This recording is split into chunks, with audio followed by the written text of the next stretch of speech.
As I stepped into the ballot box last year, I found myself asking a question that you may have asked before too. Who are these people? Why are they running?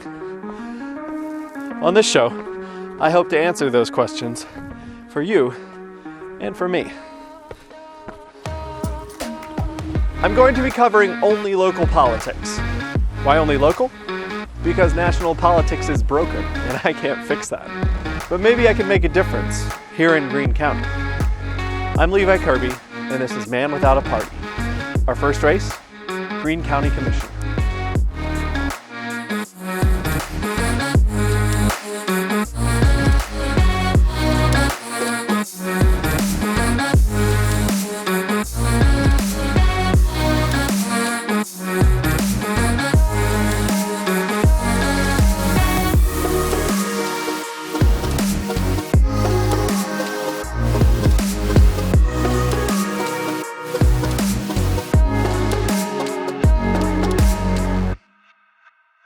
Sarah, welcome to the show.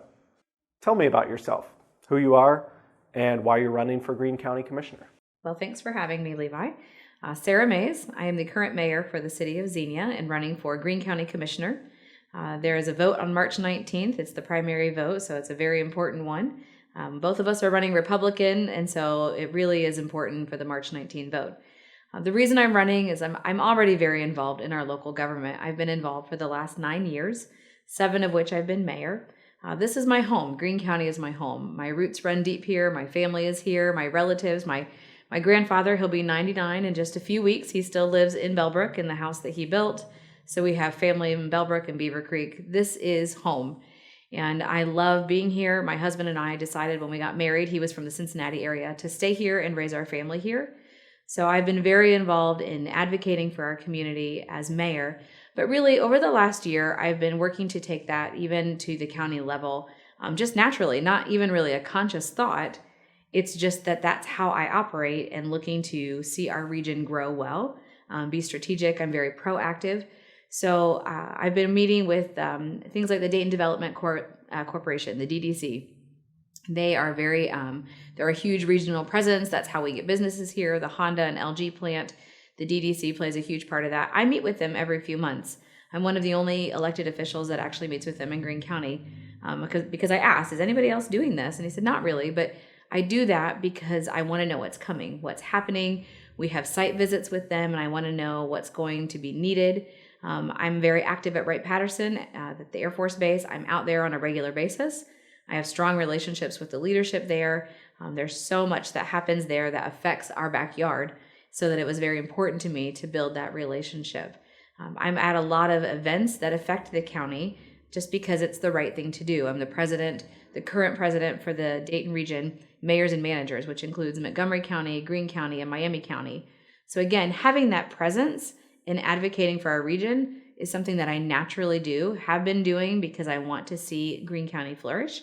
And so when somebody asked me if I'd ever considered that about a year ago, I thought, you know what? I would love to do that because it's really what I've been doing for the good of our community. So here I am.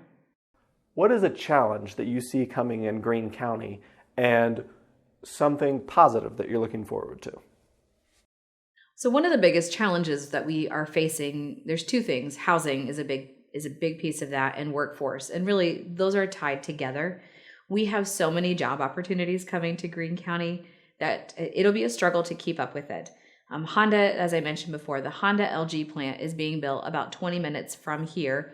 It's going to have a huge impact on eastern Greene County. The mayor of Jamestown and I have been talking regularly, which he does endorse me. Josh Bradley is a fan. I'm really appreciative of his support. But we've been talking a lot about how that's going to affect Jamestown and Xenia, and it will affect the whole county. That particular plant that's being built, they're looking to hire about 2,200 people over the next 5 years. That's huge. They are already working with the Greene County Career Center in putting together a program so that students will have the right certifications and can go right there and have a job. Those jobs are going to start later this year, that hiring process. So they're working with the higher ed institutions like Clark State, again, somewhere where somebody can go and get the right certification and be ready to be employed right out the gate. They're working with also bachelor's and master's and higher looking for those engineering degrees to help them. So right there, that's a big piece of employment, but also housing. There's a lot of people that are going to be coming to this area that are going to be looking for housing. That's also tied in with Intel. That's in Columbus, but the feeder companies are going to be about 45 minutes, I believe, away. So we're talking the same region, people moving here, those other companies that are going to be doing projects with Intel. Housing is huge. Xenia has about 1,400 housing units that are being built either right now or somewhere over the next few years in that development phase. So that's one way that we've looked to respond to that, to make sure that we're having different types of housing available, because it is going to take a lot of different types of housing. Right, Patterson, that again, you've got thousands of jobs that are going to be eligible for retirement, people that are going to be retiring over the next few years. And I do mean thousands. So it's another piece of people are coming here. A lot of people are coming here, but we also have opportunity to work with our high schoolers, to work with our higher ed institutions to make sure that we're getting them to those jobs so that they stay here and stay local. One of the opportunities I have with mayors and managers, as president, I've had the opportunity to start working with Congressman Turner's office, Cassie Barlow, who is the president of Sochi, to start working on a program that is going to be, how do you get a job at the base? It's the jobs are there. Sometimes a lot of us, again, locally, we look at that and, where do you start? I didn't grow up military. I'm a huge supporter of the base, but that wasn't something, I don't know how to get a job there. I didn't. And so working through that, where do you start? How do you find the right spot for you? Because there's a lot of different missions there. Where's the right avenue to go? And so Congressman Turner has been adamant about getting that program up and going so that people, again, have good employment, solid employment, and stay here in our backyard. Is there anything else I haven't asked you about?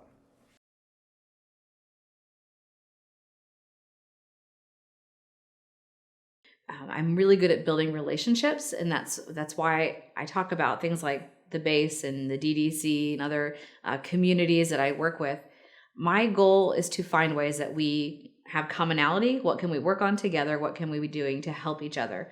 When one community is succeeding, we're all going to be succeeding. When one of us is struggling, it affects the whole county. So we have to be mindful that we are looking at the entire county, not just one or two of the cities, but looking at the whole picture.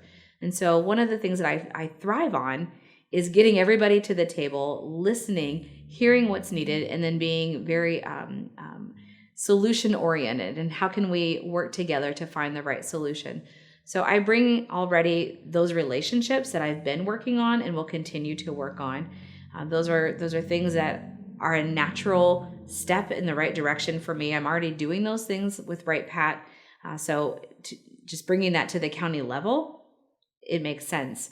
I'm going to bring a drive. I have a strong drive to see our community succeed. Again, I'm raising my family here. It's important that our county continues to grow well, grow strategically, right? That we're mindful of our green space and our rural space, but that where there is development and there is growth, that we're supporting it in the right way. That affects my family. So I have a strong drive to see us succeed. I have the energy and the excitement to push us forward, to be very proactive. As I've gotten to be out and campaigning and people are getting to know me, I do talk a little bit about my story. I think people should know a little bit about who I am. So as I said, I grew up here. This is home for me. I'm a Cedarville University alum. I was not a traditional student. I went there for a few years as a commuter brat. Did not understand the gift that had been given to me. Dropped out after my junior year, and I walked away and got hired at a company. Why he hired me, I still don't know. God opened a door. A friend of ours, he had just bought a franchise, a staffing company. He hired me before he even had office furniture. So it was an incredible experience because he opened the books to me, allowed me to go to the training for the franchise, and I learned what it took to get a business off the ground, to start literally from scratch. Cold calls, interviewing people, understanding, we were staffing with industrial companies and understanding what that took. It was a great experience. I did that for a couple years. I ended up working at the corporate office for 1 year in Oklahoma. And it's at that time when I decided I needed to come home. This is where family is. And I wanted to finish my degree. I need to finish what I started. And that's a big part of my story of understanding, yeah, sometimes you have to eat some humble pie, recognize where you screwed up, and be willing to admit that and do the hard work. At that time, to finish my degree meant I had to go work there at Cedarville to pay for that and do it one class at a time. I also took some classes at Clark State. That's how I got involved there. I'm now on the board of the foundation, and I love that because I get to say, I know where you are and I can help cheer you on. It was hard work to bring my GPA back up, to get those classes done while I was working full time and then taking one class at a time at the university to finish my major. But I did it, and I finished at 30. I understood very differently the value of the dollar when you're working and putting yourself through school. So that's a very valuable lesson and a part of my life. When I was working there, I met my husband, and a few years into our marriage, we decided to become foster parents. I think that's an important aspect that I bring to the commission seat because I've lived children's services for 10 years of my life. I can say that I actually understand the ins and outs of being involved in the system, not just somebody from the outside looking in, but having to navigate what it means to work with social workers, what it means to go to the county services and get the help that you need. So that's something that I am going to advocate for and be a part of, and again, bring that solution-oriented mindset to the county commission seat. So those are things in my story that have taught me so much just about life, but also county services and how we're involved and how we can continue to promote family and to be an advocate for my community. And finally, what do you love most about Greene County? This is home, and this is where family is. I think a lot of us who live here, we have this incredible balance. We're a huge community. Greene County is the 13th largest county in the state. And I think sometimes we forget that because we are a community that looks out for each other. It's a very small town feel, and yet with some of those big city amenities that we get to enjoy.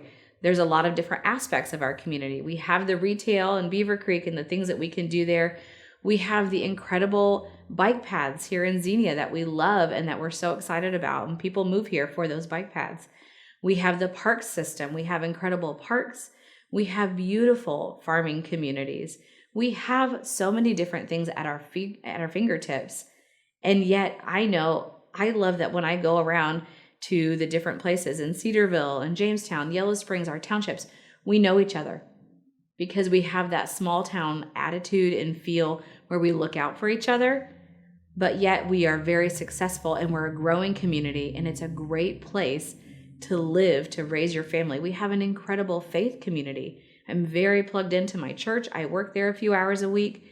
We have a strong faith community that works together and is involved in our different aspects of the community. And that's an incredible thing that we can offer to people. So it's a great place to live. It's a great place to grow as a family. It's a great place to work. I could not be more proud. Sarah, thank you for being here. Thank you. Hi, thanks for watching. I hope you enjoyed getting to hear the candidates speak for themselves. Please check out the other interviews in the series. More will be on the way soon. Please like, subscribe, and share it with your friends for more content like this. It helps support local journalism and keeps you informed on what's going on in Greene County. If you would like to see a candidate interviewed or a subject in local politics covered, leave a comment below. We can't make any promises, but we would love to hear your suggestions. Thanks.